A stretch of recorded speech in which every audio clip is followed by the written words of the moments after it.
R1 to complete its execution, right? But for in case if they both come or request R1 request that resource R1 at the same time, then it will be a challenge to whom R1 should be given, right? So in this resource will be called as shared resource. This resource will be called as shared resource, and those two processes will be considered as concurrent processes or cooperating processes. Means those two processes need to cooperate with each other, need to communicate with each other for accessing this common resource, right?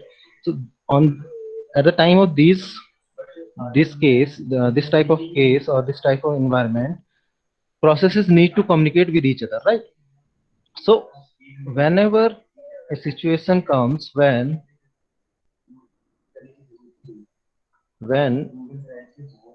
processes need to communicate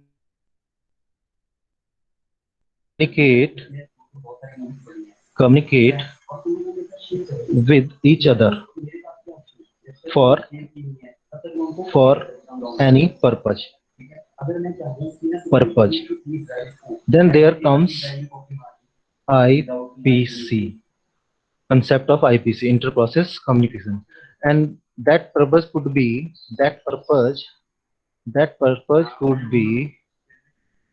information sharing or computation speed up. Information sharing means, like in this case, P1 and P2 both need R1 at the same time. That means they need to communicate with each other that first you use R1, then I will use that R1, right? That means they need to share some information. That means they are sharing some resource. And in the second case, completion speed up when we need to we divide some major task into subtasks, multiple subtasks for computation speed up.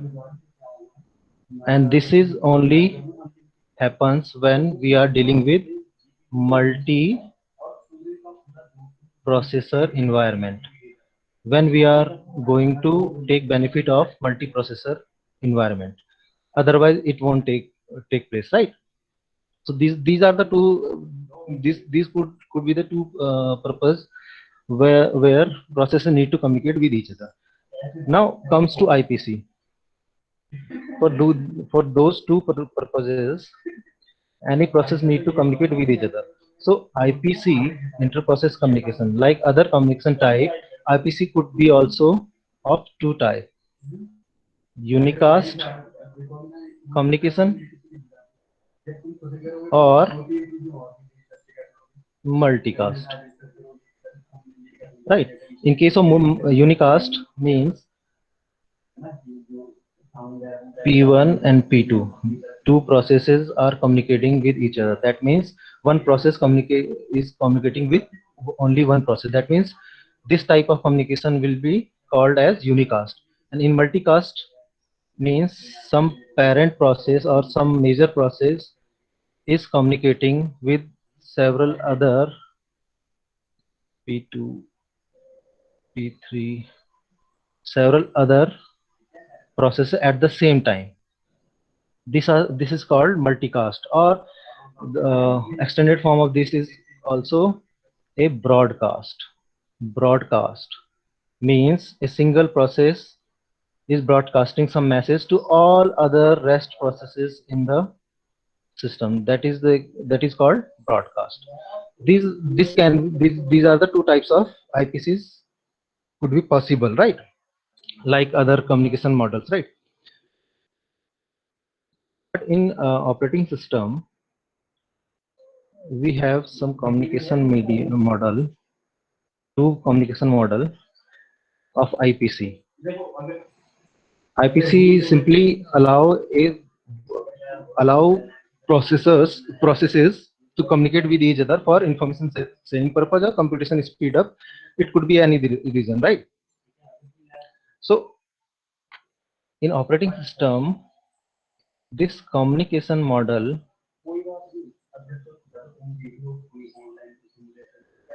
could be of two types: by using shared memory,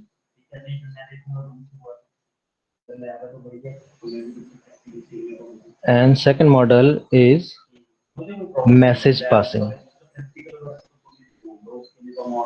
Message passing method, right? These two models are used in the IPC. A process can communicate with each other by shared memory architecture or by message passing method, right? So by using a diagram, you can define it, right? Let's say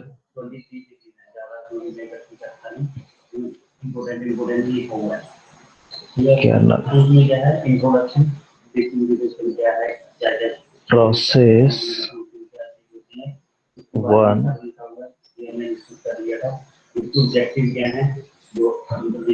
process 2, and this is the shared memory, right? By using shared memory, processes can communicate with each other. How? Multiple process can share any variable or memory, right? This is the case one, right? This is the diagram of case one where shared memory architecture is used, where if P1 and P2 are communicating with each other, they have some shared memory area from where they access some variable and make changes to it, and after changing that variable, some another process can access that variable. That means they are communicating by logic, right? First, process one is sharing something and altering some variable, and just put it into the shared memory area, right? Shared memory region.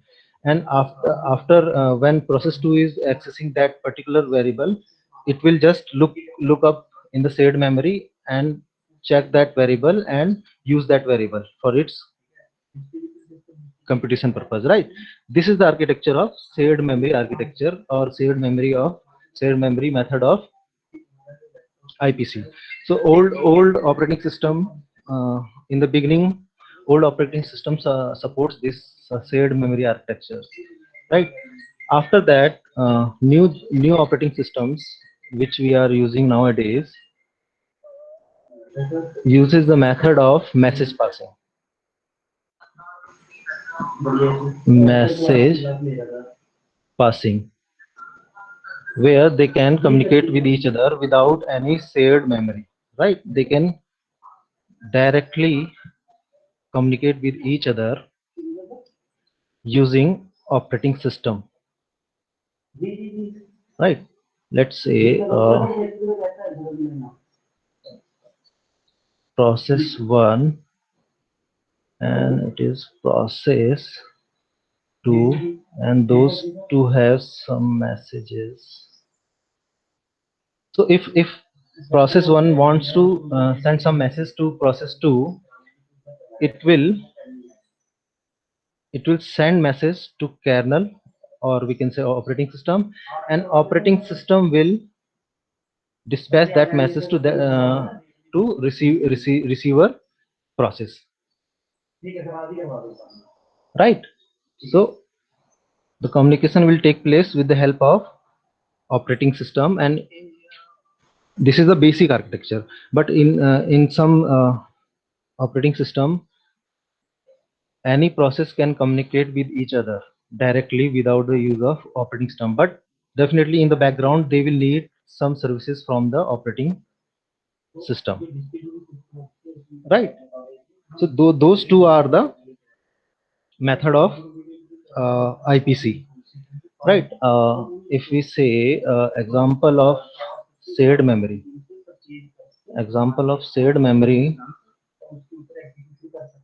method of IPC, let's take an example, producer consumer problem. Consumer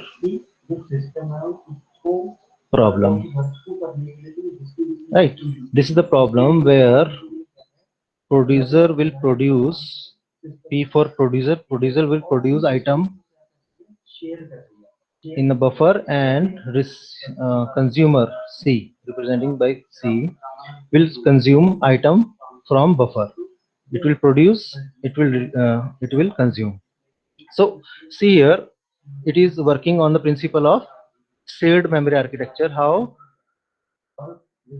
producer will check this buffer area first before producing any item. It will first check buffer for full condition, whether buffer is full or not, right? If it is full, it will not produce anything, right? And if it is empty, then it will produce item, right? In case of consumer, whenever consumer wants to consume anything, it will check buffer for emptiness condition. If it is empty, it will not consume, or if it is not empty, it will consume item, right? So check those two processes, those producer process and consumer process, both are working in shared memory architecture, right? Here it is a buffer where producer will produce items, and from where consumer will consume items. But before producing an item, a producer must check its full condition. If it is full, then there will be condition of overflow, and if it and in case of consumer, if it is empty, then there will be condition, there will be the case of underflow. Okay, so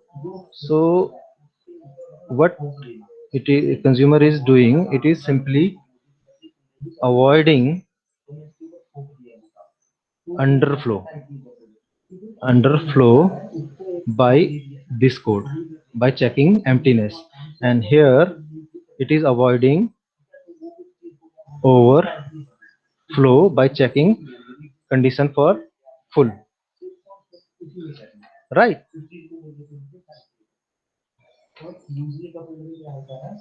Now comes to second one, message passing.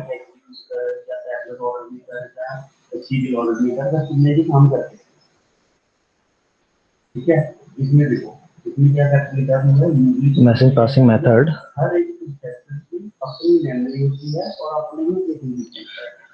In this case, if a process wants to communicate with the another process, it need to first establish a connection between them if needed.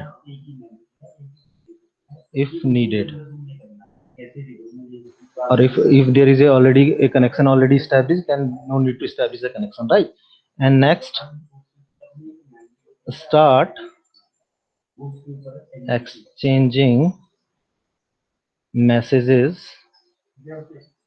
between them using predefined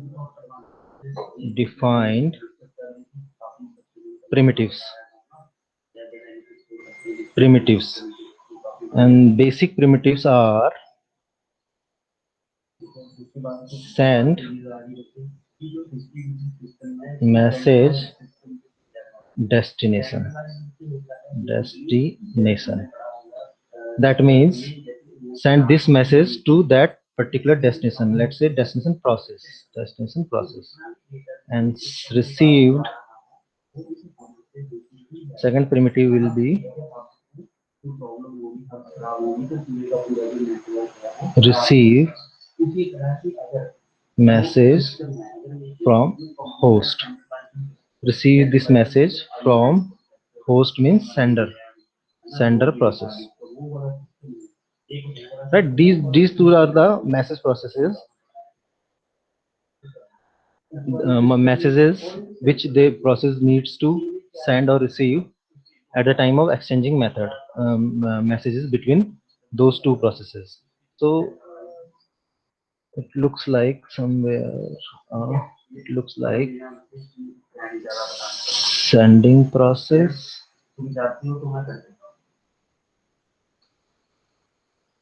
there will be a message passing module, message passing module, process will communicate with message passing module.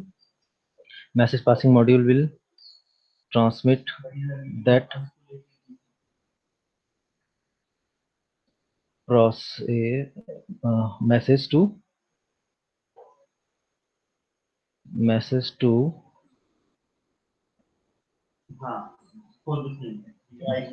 receiving process, receiving process using message passing module, message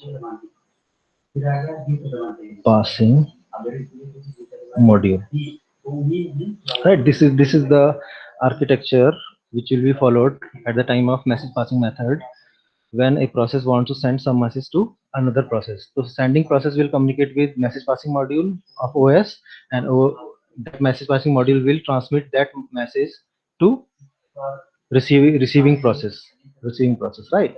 And message format will be similar to that, like it will hold two parts. First will be header, second will be message. It will consist of two parts, header and message. Header contains control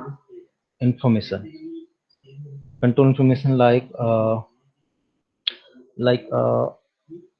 process ID, source process ID, destination process ID, or message type, message length, etc. There could be anything else extra also.